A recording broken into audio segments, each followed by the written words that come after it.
So when my daughter was 7 and she shared about not only thinking about taking her life and not being here anymore, and she had a plan as well for herself. This was, on one hand, I was dealing with shock.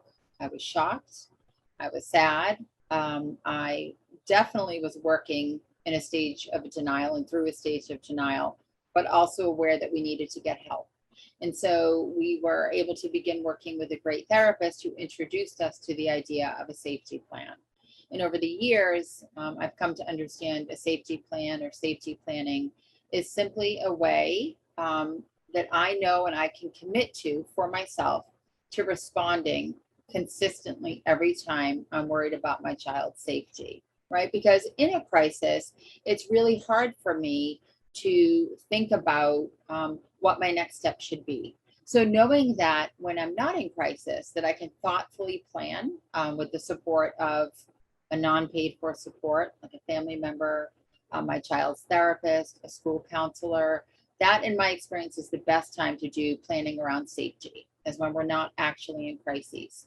So, safety plans that I've seen and safety plans that we've had for my daughter have really looked different over the years. I think one of the things that's been most important for me is that some of that safety planning is engaging the help of non-professionals, right? Because there are certainly professionals available in crises, right? There's always the emergency room.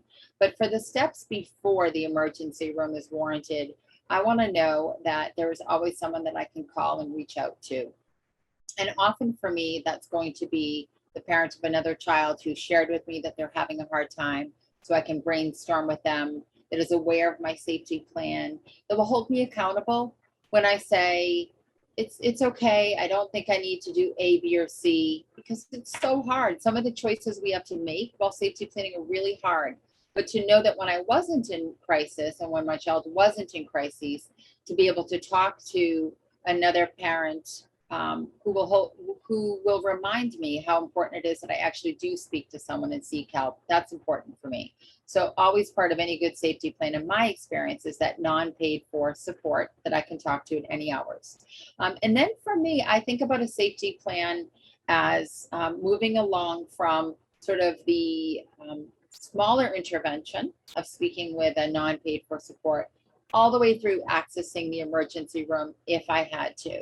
So for me, I need to know that if my child crosses a line, right? And for me, that often is that talk of self harm, certainly having a plan.